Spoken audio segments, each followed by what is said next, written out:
السلام علیکم ورحمۃ اللہ وبرکاتہ۔ میں ہوں محمد افضل قاسمی اور آپ دیکھ رہے ہیں افضل ویژن یوٹیوب چینل۔ آپ تمام دوستوں کا استقبال خیر مقدم ہے ہمارے اس پلیٹ فارم پر۔ دوستو، دیکھنے میں آ رہا ہے، سننے میں آ رہا ہے، بہت ساری ویڈیوز وغیرہ دیکھی ہیں کہ شب برات کے موقع سے بعد نماز مغرب اور قبل العشاء، مطلب مغرب کے بعد اور عشاء سے پہلے 6 رکعت نماز پڑھی جائے۔ کیا پڑھی جائے؟ 6 رکعت نماز پڑھی جائے، نفلی نماز پڑھی جائے۔ 2 رکعت دراز عمر بالخیر کے لیے، 2 رکعت دفع بلا کے لیے، اور 2 رکعت نماز حاجہ، مطلب اللہ تعالیٰ کسی کا محتاج نہ بنائے اس کے لیے۔ اچھا، اس کا طریقہ بھی بیان کیا جا رہا ہے۔ بہت سارے ہمارے یوٹیوب کے جو محدثین ہیں وہ جو طریقہ بھی بتا رہے ہیں کہ کیا پڑھیں گے۔ سب سے پہلے جو ہے وہ 2 رکعت کی نیت باندھیں گے کہ اللہ میں نیت کرتا ہوں 2 رکعت نماز درازی عمر بالخیر کی، منہ میرا کعبہ شریف کی طرف، اللہ اکبر۔ خیر، نیت آپ کے دل کی بات ہے، دل کے اندر کر سکتے ہیں۔ 2 رکعت نماز پڑھنے کے بعد کیا پڑھنا ہے؟ مطلب 2 رکعت نماز جیسے نفلی نماز پڑھتے ہیں ویسے نماز پڑھنی ہے۔ اس کے بعد کیا کرنا ہے آپ کو؟ 21 مرتبہ سورہ اخلاص پڑھنا ہے۔ 21 مرتبہ سورہ اخلاص پڑھنا ہے، یا سورہ یاسین پڑھنی ہے۔ 21 مرتبہ سورہ اخلاص پڑھنا ہے، یا 1 مرتبہ سورہ یاسین پڑھنی ہے، یا دونوں پڑھ سکتے ہیں۔ اور پھر دعائے نصف شعبان المعظم پڑھنی ہے۔ یہ پتہ نہیں کہاں سے لے کر کے آئے دعائے نصف شعبان المعظم۔ اگر کسی بھائی کو پتہ ہو کہ کہاں سے کون سی حدیث کے اندر ہے تو ذرا جو ہے ہمیں کمنٹ باکس میں ذرا بتائیں۔ یہ کہیں سے بھی ثابت نہیں ہے۔ دعائے نصف شعبان المعظم یہ پڑھنا ہے، مطلب 6 رکعت پڑھنی ہے۔ ہر 2 رکعت کے بعد یا تو آپ 21 مرتبہ سورہ اخلاص پڑھیے، یا 1 مرتبہ سورہ یاسین پڑھیے، یا دونوں پڑھیے، اور پھر دعائے نصف شعبان المعظم پڑھنا ہے۔ 2 رکعت ہو گئے۔ یہ پڑھنے کے بعد پھر آپ کو 2 رکعت نماز دفع بلا کے لیے پڑھنی ہے۔ یہ جو ہے سورہ اخلاص اور سورہ یاسین، یہ دونوں کے اندر آپ کو اپنی مرضی ہے، اور اس کے بعد جو ہے دعائے نصف شعبان المعظم آپ کو پڑھنا ہے۔ تو یہ 2 رکعت نماز جو دفع بلا کے لیے پڑھیں گے۔ اس کے بعد 2 رکعت نماز جو ہے وہ اللہ تعالیٰ کسی کا محتاج نہ بنا اس کے لیے پڑھیں گے۔ اس کے بعد بھی یہی کرنا ہے۔ اس کے بعد جو دعا کریں گے، اور اس طریقے سے نماز پوری ہو جائے گی۔ یہ 6 رکعت نماز کہتے ہیں، بہت مشہور ہے، اور بہت سارے لوگ جو ہے، اور اس طرح کی جو نماز ہے نا، وہ سورے وورے جو کتابیں آتی ہیں، چھوٹی موٹی کتابیں آتی ہیں جو جاہلوں کی لکھی ہوئی کتابیں، اس کے اندر جو ہے یہ باتیں جو ہیں ذکر کی گئی ہیں۔ میں یہ کہتا ہوں کہ یہ کہاں سے ثابت ہے؟ آپ نے کہاں سے ثابت کیا؟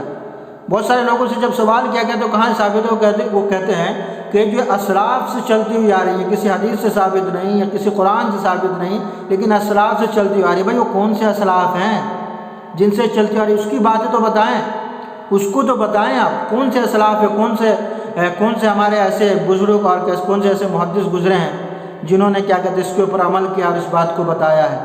ہم نے اتنی ساری کیا کہتے ہیں احادیث کی کتب پڑھی ہیں، اتنی ساری فقہی کتابیں پڑھی ہیں، ہمیں تو کہیں نظر نہیں آئی۔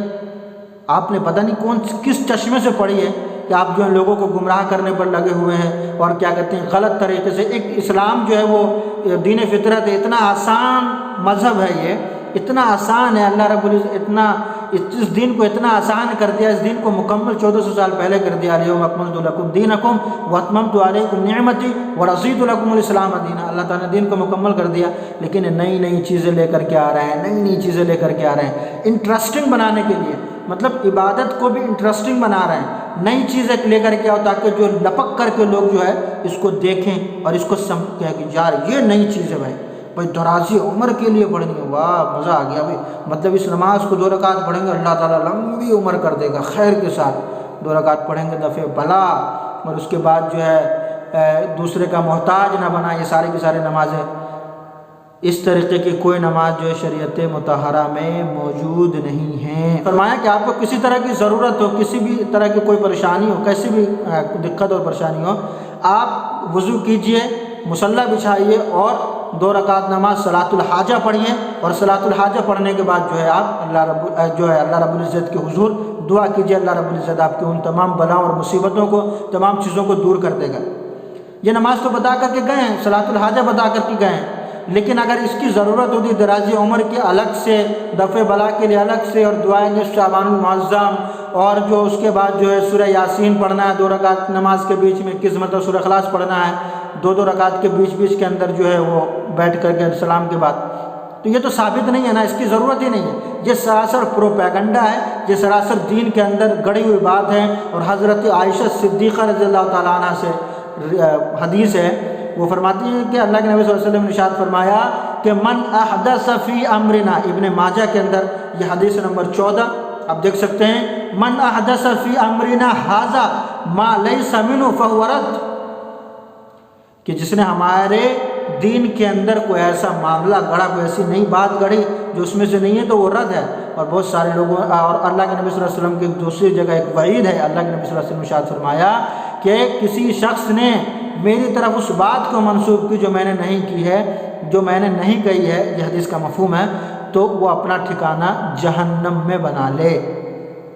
لہٰذا ہمیں چاہیے کہ ہم بچیں اس طرح کے تمام بدعات و خرافات سے جو شعبان المعظم کی آڑ میں، شعبان المعظم کی عبادت کی آڑ کے اندر پھیلائی جا رہی ہیں، اور کیا کہتے ہیں جو لوگ پھیلا رہے ہیں صرف ایک عبادت کے اندر جو ہے وہ لوگوں کے اندر نیا پن دکھانے کے لیے۔ اور بہت سارے لوگ کہتے ہیں کہ بھائی عبادت ہی تو ہے، اگر کر لی تو کیا دشواری ہے۔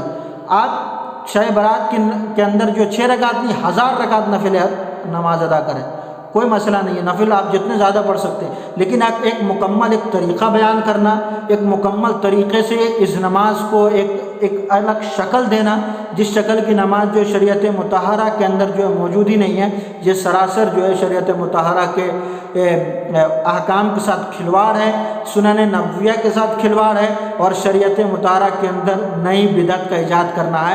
خدا را بچیے جو حضرات ابھی تک اس نماز کو پڑھ رہے تھے اس طریقے سے، یا جنہوں نے ارادہ کیا تھا، اس طریقے کی کوئی نماز شریعت مطہرہ کے اندر موجود نہیں ہے۔ اگر کسی کے پاس دلیل کے ساتھ ماں دلیل اگر مجھ سے کوئی ثابت کر سکتا ہے کہ اس نماز کے پڑھنے کا ماں دلیل اگر کوئی مجھے ثابت کر دے تو انشاءاللہ العزیز میں خود اس کے اوپر ایک نئی اور الگ ویڈیو بناؤں گا۔ اس کے اسباب کے اندر اس نماز کو پڑھنا چاہیے، کیونکہ آپ ثابت نہیں کر سکتے، یہ کہیں سے ثابت ہی نہیں ہے، یہ اپنی من گھڑت کہانی ہے آپ کے بزرگوں کی جو کٹیا کے اندر، اور جو کیا کرتے ہیں دعا تعویذ والے جو بزرگ ہوتے ہیں، اور جنہوں نے اپنی دکانیں چلائی ہیں، اور جو مزاروں پر بیٹھتے ہیں، اور جو اس طریقے کی جو پروپیگنڈا کرتے ہیں، ان بزرگوں کا جو وہ بزرگ ہوتے ہیں، جو بزرگ نہیں ہوتے ان کو نماز کا پتہ نہیں، بس جو ہے وہ شکل و صورت اور شباہت کے ساتھ جو بزرگ ہوتے ہیں وہ جو اور لوگوں کو جو گمراہ کر رہے ہوتے ہیں، ان بزرگوں کی بنائی ہوئی یہ بدعت ہے، ان بزرگوں کا پھیلایا ہوا یہ دین ہے۔ لہذا اس سے بچیے، اس سے ہمیں بچنا چاہیے، بالکل سراسر غلط ہے۔ شعبان المعظم 15 شعبان کی رات میں مغرب کے بعد اور عشاء سے پہلے یہ 6 رکعت جو پڑھی جاتی ہے، اس کا کوئی ثبوت نہیں ہے، ٹھیک ہے۔ اسی طریقے سے جو صلاۃ التسبیح کی نماز پڑھی جاتی ہے، صلاۃ التسبیح کے اوپر ویڈیو آ گئی ہے، آپ جا کر کے دیکھیں کیسے نماز پڑھنی ہے۔ صلاۃ التسبیح کی جو یہ نفل، صلاۃ التسبیح کی نماز نفل ہے، نفل نماز جو جماعت کے ساتھ بھی ادا کر سکتے ہیں اور بغیر جماعت کے بھی ادا کر سکتے ہیں، لیکن صلاۃ التسبیح کے لیے جو باقاعدہ پروپیگنڈا پھیلایا جاتا ہے، اشتہارات لگائے جاتے ہیں، مساجدوں کے اندر سے اعلان کیا جاتا ہے کہ بھائی آئیے جماعت کے ساتھ نماز ہوگی، آئیے جماعت کے ساتھ نماز ہوگی، صلاۃ التسبیح کی نماز جو جماعت کے ساتھ ادا کی جائے گی، یہ سراسر غلط ہے۔ یہ نہ آثار سے ثابت ہے، نہ اللہ کے نبی صلی اللہ علیہ وسلم کی زندگی میں ایسے اس طرح کے کوئی واقعات ہیں، جو سلف صالحین سے اس طرح کے کوئی واقعات ہیں۔ ہاں البتہ یہ ہے کہ 4-5 لوگ ایک جگہ اکٹھا ہیں اور صلاۃ تسبیح کی نماز پڑھنا چاہتے ہیں، میں نے کہا یا کوئی بھی ایک شخص سے کہتے چلو یار صلاۃ تسبیح کی نماز جو جماعت کے ساتھ ادا کرتے ہیں، تو بغیر اعلان کے آپ جماعت کے ساتھ پڑھ سکتے ہیں، لیکن باقاعدہ اعلان کے ساتھ اس نماز کو جماعت کے ساتھ نہیں پڑھنا ہے۔ اور خدا را جو وہ 6 رکعت ہیں وہ اس رکعت سے بچیے، آپ 1000 رکعت نفل نماز پڑھیں، 100 رکعت 200 400 جتنی اللہ رب العزت نے آپ کو استطاعت دیے پڑھیے، لیکن جو اس طریقے کا جو بتایا گیا ہے، جو اس طریقے سے جو نماز پڑھنی ہے اس چیز کے لیے، اس نماز سے بچیے۔ نماز جو سراسر بدعت ہے، اور بدعت کے بارے میں اللہ کے نبی صلی اللہ علیہ وسلم نے بہت سخت وعید ارشاد فرمائی ہے۔ اور اس ویڈیو کو زیادہ سے زیادہ پھیلائیے ان تمام لوگوں تک جو حضرات اس بدعت کا شکار ہیں، ٹھیک ہے۔ اس ویڈیو کو زیادہ سے زیادہ شیئر کریں اور چینل کو سبسکرائب کریں۔ مزید جو ہے بہتر ویڈیو کے لیے میں آپ کو اسی طرح کی مزید جانکاری دیتا رہوں گا، اور مجھے اپنی خصوصی دعاؤں میں یاد رکھیں، اپنا بہت زیادہ خیال رکھیں، اور مجھے دیجیے اجازت، پھر ملیں گے کسی اور ویڈیو میں کسی اور نئے ٹاپک کے ساتھ۔ جب تک کے لیے اللہ حافظ، والسلام علیکم ورحمۃ اللہ وبرکاتہ۔